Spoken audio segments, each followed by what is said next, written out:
চলবে। আচ্ছা, এখানে কি আছে বলো। আমাদের আজকের নিবেদন সানক সংসেদ। আমরা খাদ্যের জন্য গাছের উপর নির্ভরশীল। গাছ যে প্রক্রিয়ায় খাদ্য উৎপন্ন করে তাকেই বলে সানক সংসেদ।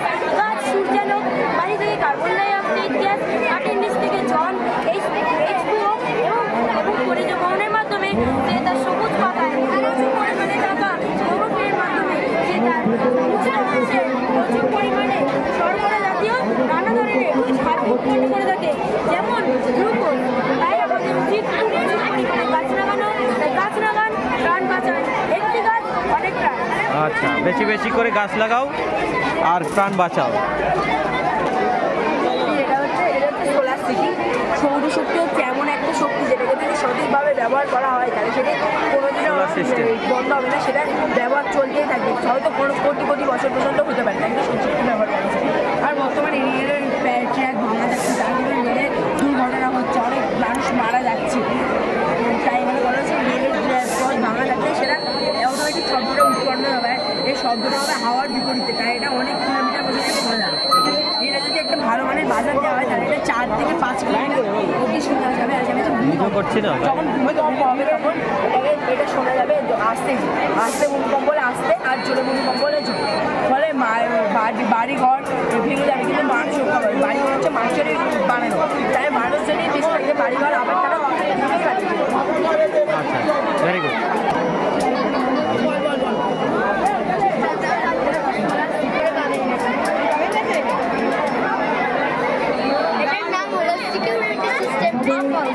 এটা বাড়ির সেফটির জন্য করা হয়েছে, যাতে কেউ বাড়ি থেকে কিছু চুরি না করতে পারে। যদি কোনো চোর বা মানুষের কাছে উঠতে যায়, যে কোনো তাছাড়া লাইট জ্বলবে বা সাউন্ড বাজবে। আচ্ছা, বাড়ির সেফটির জন্য চোর ঢুকতে পারবে না বাড়িতে, তাই তো?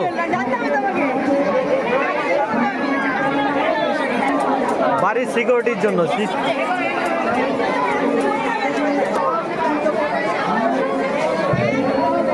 কি আছে, মোটর চলছে না নাকি? তোমারটা কি আছে? হ্যাঁ, আচ্ছা,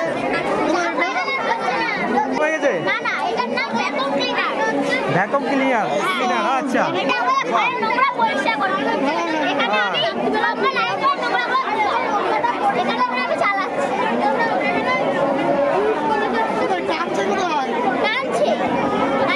পরিষ্কার হয়। আচ্ছা আচ্ছা, সময় লাগে। মিষ্টি খাবি? ঠিক আছে, ভেরি গুড। তোদের কি আছে বল? এটা হচ্ছে ওয়াটার পিউরিফায়ার। এখানে জল শোধন হয়। Water purifier.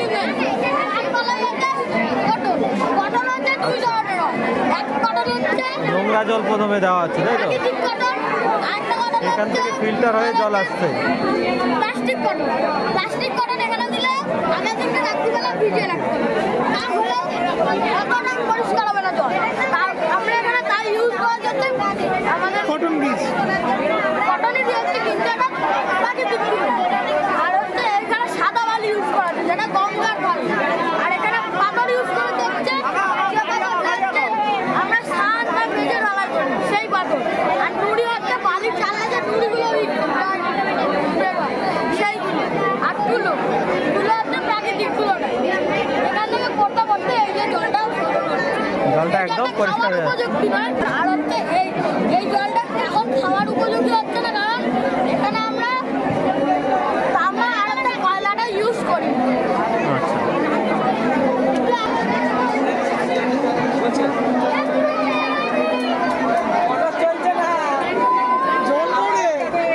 বলো তোমাদের।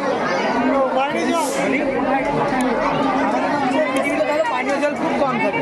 তাছাড়া আমরা মানুষরা হচ্ছে বিভিন্ন ক্রিয়াকলাপের ফলে পানীয় জল নোংরা করে থাকি। এই জন্য আমরা পানীয় প্রাকৃতিক ফিল্টার, এখান থেকে নোংরা জলটা তুলে হচ্ছে এটা বড় বোতল, বড় বোতল থেকে যাবে ছোটো বোতল, ছোটো বোতল থেকে যাবে বালি, বালি থেকে যাচ্ছে ইটের টুকরো, ইটের টুকরো থেকে যাবে তুলে, তুলো থেকে এবার ফ্রেশ জলটা বার হচ্ছে।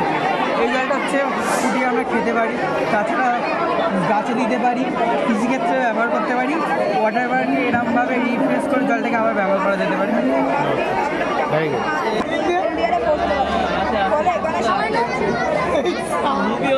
মানুষকে দেখা যাবে 400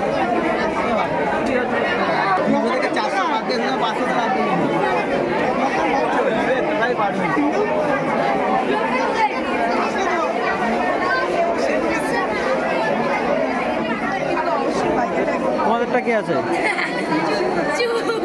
কিছুই বলবো না।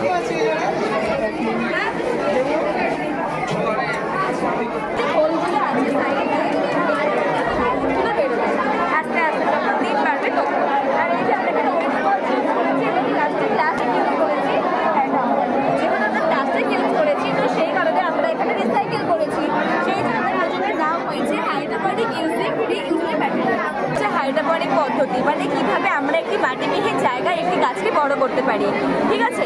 এই হাইড্রোপনিক্সের আক্ষরিক অর্থ হচ্ছে একটি মাটিবিহীন জায়গায় গাছের মূলের নিমজ্জিত অংশকে একটি পুষ্টি দ্রবণে অর্থাৎ একটি তরলে ডুবিয়ে কিভাবে সেই গাছটিকে আমরা বৃদ্ধি করবো সেটাকে এক্সপ্লেন করছি, ঠিক আছে?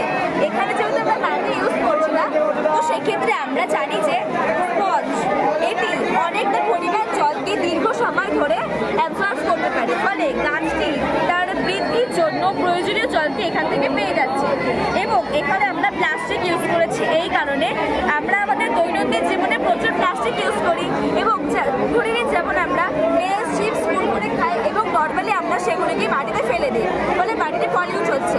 কিন্তু এক্ষেত্রে আমরা এই বোতল এই সব কিন্তু এই বোতল বা বিশেষ করে গ্লাসগুলো আমাদের ব্যবহার করা হয়ে গেছে, সেগুলোকে আমরা সংগ্রহ করেছি এবং পরবর্তী ক্ষেত্রে কাট করে একটি প্রজেক্টের রূপ দিয়েছি, অর্থাৎ প্রকল্পের রূপ দিয়েছি।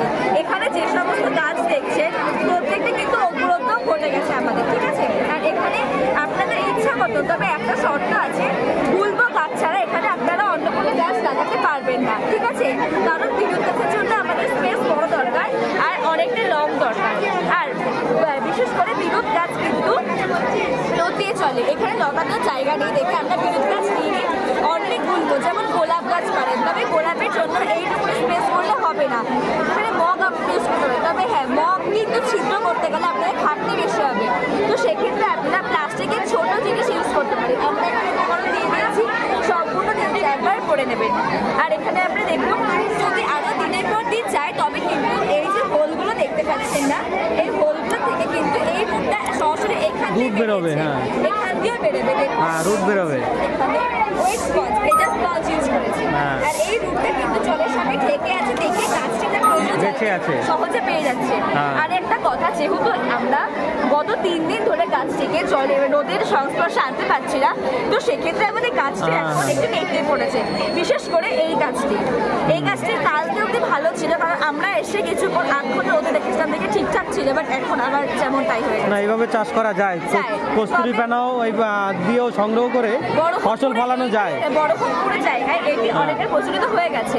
এবার যদি আপনারা চাষ করতে চান তবে আপনাদের বোতল সংখ্যা আরো বাড়াতে হবে, এইগুলো আরো বাড়াতে হবে। অনেক ক্ষেত্রে দেখা যায় বাঁচে না, আমি নিজেও বাগান চর্চা করি, ঠিক আছে? অনেক ক্ষেত্রে কিছুদিন এখন আপনার গাছে আপনি কোনো কিছু মানে পুষ্টি দ্রবণ অ্যাড করবেন, তখন কৃত্রিমভাবে আপনাকে কোনো অক্সিজেন হরমোন সাইড দিয়ে ফার্টিলাইজার কি দিতে হবে সেই ক্ষেত্রে?